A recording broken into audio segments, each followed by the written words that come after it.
Elettrosmog, dispositivi contro l'elettrosmog, dispositivi biomagneti al silicio LAM. Dove nascono? Quando nascono? Insomma, vorremmo sapere un po' della storia dei dispositivi Geolam. Sì, gliela racconto. Allora, io sono stato operativo all'interno della Olivetti di Ivrea, un'azienda di ricerca elettronica e di produzione di dispositivi. Sono stato responsabile negli anni 70 degli acquisti e della produzione del terminale bancario CMC7 e proprio in quell'ambito nel 78 ricordo alcuni dei dipendenti che mi avevano segnalato così in maniera semplice che quando si avvicinavano a questo strumento in funzione avvertivano del disagio e quando si allontanavano questo disagio dopo un po' spariva. Ho memorizzato la cosa, ma il capirlo è stato quando ho diretto poi negli anni 80 il lavoro di costruzione del bunker anecoico che è ancora in Olivetti e Scarmagno, dove testavamo tutto quello che era di elettronico da posizionare nei primi computer. Io non operavo all'interno del bunker perché giravo il mondo per la ricerca dei componenti elettronici, una cosa che ho iniziato agli acquisti di questa grande azienda a fine anni 60, ad acquistare appunto i primi componenti elettronici e poi sono passato appunto alla ricerca e alla produzione e un giorno, quando sono sceso a cercare un dipendente all'interno del bunker, ho avvertito del forte disagio. Non sapevo cosa imputarlo, sono uscito all'aperto e passato, sono risceso perché ho ricordato l'accaduto del 78 e ha ripreso questo, malessere generalizzato, al che il giorno successivo mi sono munito di un misuratore di pressione arteriosa, misurato fuori, perfetta, scendo, dopo 5 minuti mi prende questo tachicardia, nausea e quant'altro, misuro, era alle stelle. Sono uscito, dopo un po' misurato a posto, ridisceso, di nuovo era tutto fuori e ho capito che la vicinanza con strumentazioni elettroniche creava questa problematica che adesso chiamiamo elettrosmog. Me ne sono poi appunto uscito dall'Olivetti, sono 30 anni a maggio di quest'anno, il 5 maggio ufficialmente che ho intrapreso queste ricerche. Inizialmente ho costruito delle apparecchiature perché non esistevano di rilevamento ambientale per captare tutti i segnali presenti nell'ambiente, poi ho costruito sempre sulla base del bunker anecoico delle apparecchiature anecoiche che uso tuttora per produrle e per studiare gli effetti presenti nell'ambiente e nelle memorie di uno di questi inserisco tutte le frequenze che capto di volta in volta e che cosa fanno queste mie macchine? Fanno sì che queste frequenze vengano trasformate allo stesso modo ma di polarità opposta e queste frequenze vengono inserite poi in tutti i miei device in maniera che quando vengono utilizzati emettendo le frequenze uguali ma di polarità opposta rispetto a quelle alteranti si attraggono e si eliminano a vicenda. È tutto semplice, è un assioma della fisica che tutti conoscono. Quando parliamo di tecnologia RFID? Allora, inizialmente io ho prodotto il primo, era il Focus, perché già allora si parlava negli anni 90 di problematiche legate al cellulare, milioni di persone già lo utilizzavano ed è utile, non dobbiamo demonizzare la tecnologia che avanza. E pensavo di applicarlo al cellulare, di collegarlo per il funzionamento alla batteria, così come era stato per il primo device ambientale, il Geos. Ho detto bene, lo collego alla corrente elettrica di casa, però un domani per testarlo, per utilizzarlo anche in aperta campagna, come posso fare? E lì mi è scattato un qualcosa che mi ha fatto provare questo che è il sistema RFID, che è la radiofrequenza identificativa di tipo passivo e funziona in questo modo. Un'etichetta RFID passiva riceve la sua radiofrequenza, l'antennina che è all'interno, ed è tracciata sul silicio. Infatti io lavoro sul silicio, attivo il silicio, le molecole di silicio presenti nei miei device, e quando capta quella radiofrequenza per il fenomeno di induzione elettromagnetica la trasforma in campo elettrico, quindi quell'etichetta ha la forza per emettere i suoi segnali che poi il reader in questo caso legge, e lo stesso fanno i miei device.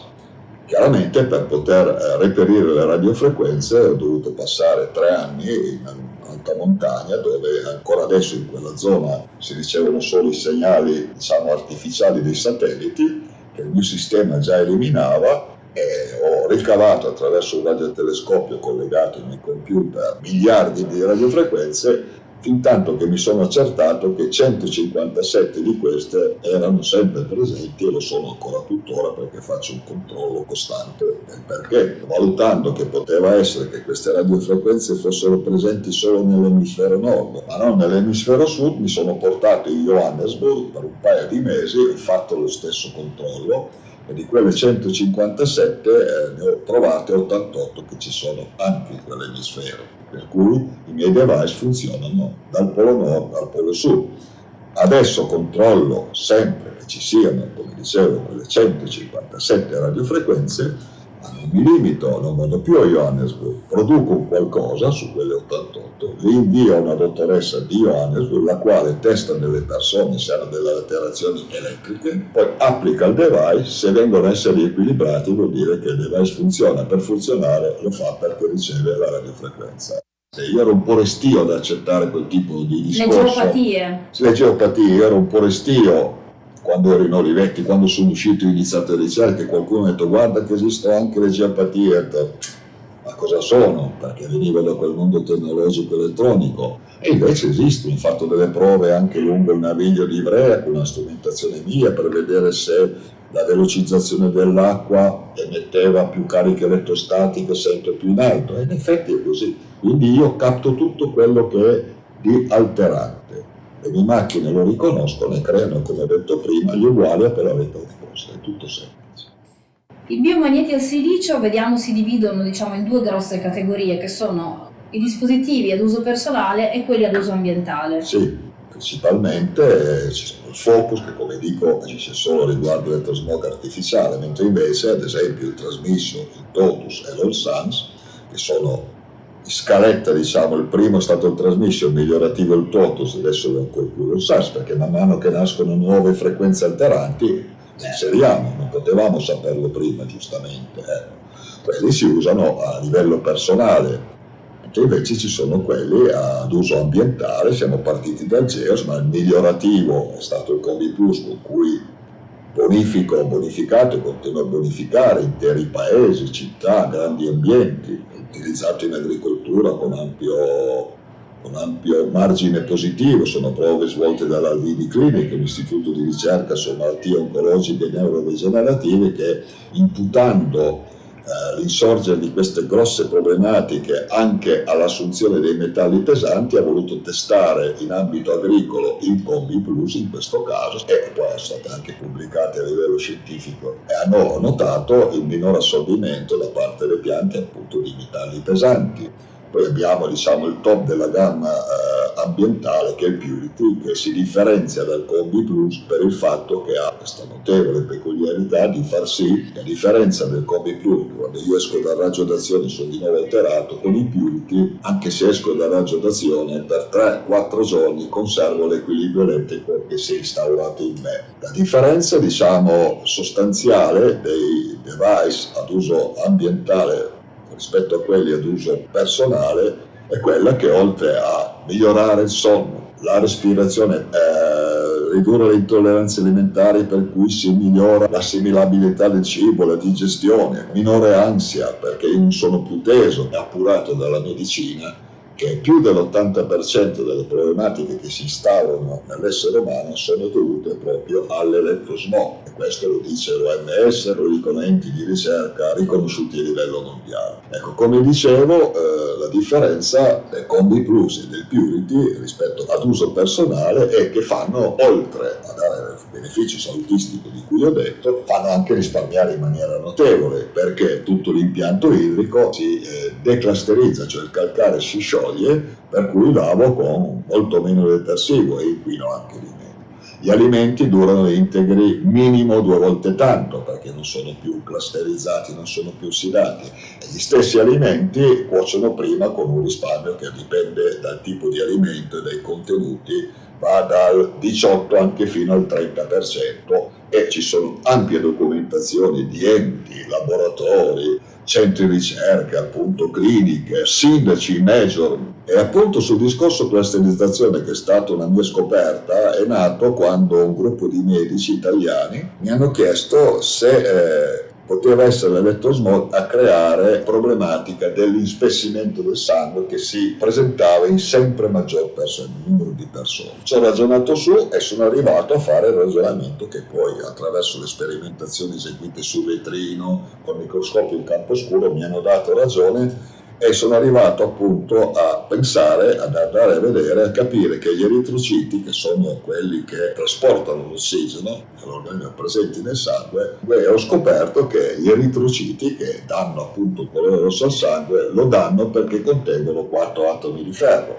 E il ferro, lo sappiamo tutti, è l'elemento più facilmente magnetizzabile. Ragion per cui cosa succede? Che se io non ho la forza fisica di tenermi smagnetizzato, quegli eritrociti si impilano, formano delle catene, non hanno più la membrana totalmente libera, ragion per cui inspessiscono il sangue e di conseguenza trasportano meno ossigeno. Ecco perché, come dicevo prima, utilizzando i device la respirazione è molto più profonda, perché quegli eritrociti sono smagnetizzati, hanno la membrana tutta libera al 100% e trasportano per questo più ossigeno.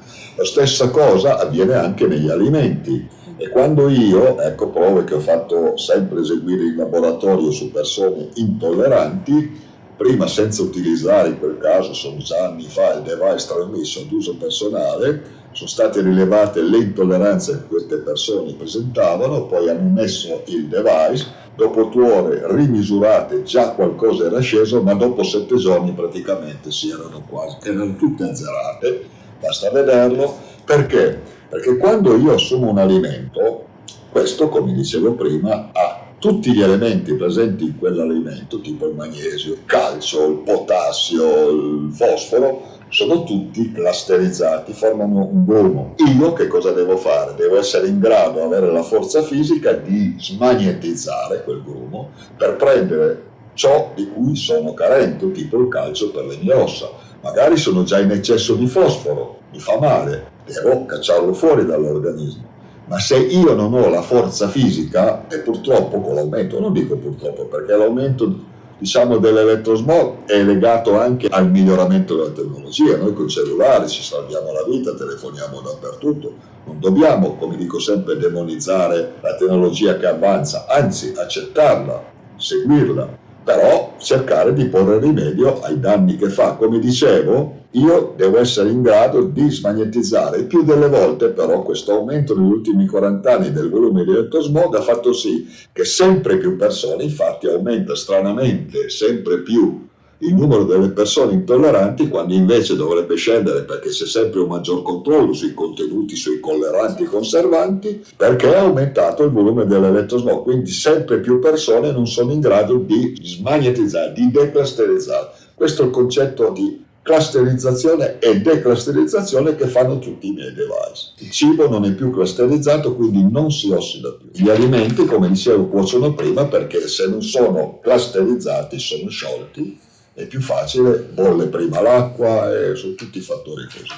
Dunque, abbiamo parlato quindi dei dispositivi ambientali, ad uso ambientale, e quelli ad uso personale. Nello specifico sono principalmente 3, quindi abbiamo detto. Sono il transmission, nato nel 1999, poi successivamente l'ho migliorato, chiaramente l'ho aggiornato alla nascita delle nuove fonti di elettrosmog, soprattutto artificiali, perché quello naturale è quello. Tolti certi momenti, tipo in Italia 2014, il 13 giugno, una forte tempesta solare ha fatto saltare tutti i satelliti di telefonia, siamo rimasti senza telefonia per 2 giorni. Quello è una fonte di elettrosmog naturale, ecco, è variabile, però è sempre quella. Mentre invece quella artificiale io continuo ad aggiornare i device sulla base di ciò che nasce, tipo nuove reti di telefonia, tipo il 5G per dire. Adesso sono aggiornati fino al 5G. Certo, io già qualche anno prima della messa in opera del 5G sul territorio avevo già simulato nei miei laboratori, in presenza di alcuni periti forensi,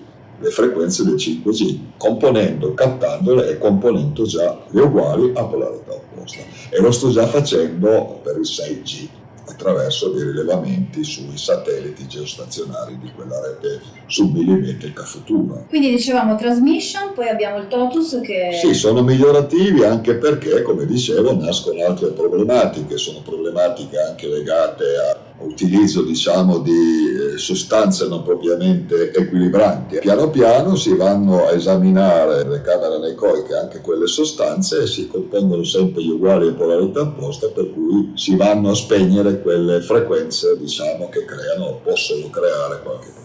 L'ultimo arrivato in casa Geolam è l'Olsans, giusto? Sì, l'Olsans è l'ultimo e all'interno ci sono per l'appunto questi segnali anche di altre sostanze positive nate nel frattempo e di cui io vengo in possesso e le studio in quel senso. Chiaramente preciso. Le frequenze di quelle sostanze sono positive, quindi non è che creo uguale polarità opposta, le inserisco in positivo. Una domanda ancora su un dispositivo che in realtà sembra una via di mezzo tra il personale e l'ambientale, questo Purity for Therapies. Riusciamo a spiegarlo un po' meglio? Sì, lo voglio spiegare, anzi ci tengo. Ho creato questo Purity, di cui ho già detto il funzionamento che fa mantenere l'equilibrio.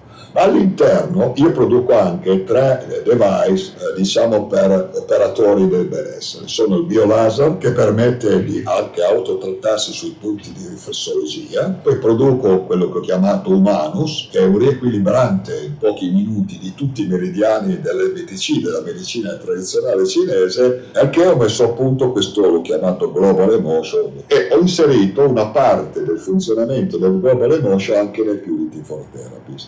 Per cui, grazie al fatto che chi si allontana ha i meridiani equilibrati, e la parte emozionale riguardante la cancellazione dei vissuti negativi dell'inconscio avvengono una volta sola, poi l'inconscio se n'è andato, ma soprattutto del subconscio, li sono sempre cancellati, perché il subconscio, quelli negativi e anche positivi, quando è che li immagazziniamo nel subconscio? Ad esempio sognando la notte, ma sovente non ricordiamo cosa abbiamo sognato, ma sono là, sono nella memoria, per cui fa questo effetto costante. E anche chi entra nella raggionazione, diciamo un paziente, chi va a farsi aiutare da chi usa il Purity for Therapy, per qualche giorno conserva questi equilibri emozionali, dei meridiani e anche contro l'elettrosmog per il fatto che c'è il Purity. Abbiamo parlato di sonno e c'è anche un dispositivo che è studiato espressamente per il sonno. L'antesonno, sì, mi è stato richiesto perché sempre più gente... Sempre perché l'elettrosmog purtroppo... E anche nell'antesonno è presente il Global Emotion.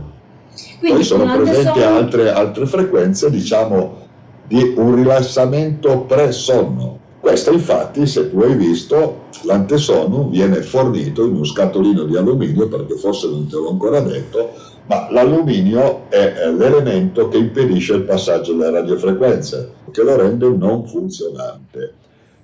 Per questa ragione viene fatto e detto, se vuoi appunto utilizzarlo per il sonno, cioè non utilizzarlo quando guidi, perché non è che dormi di colpo, però cominci magari a rilassarti un po' troppo.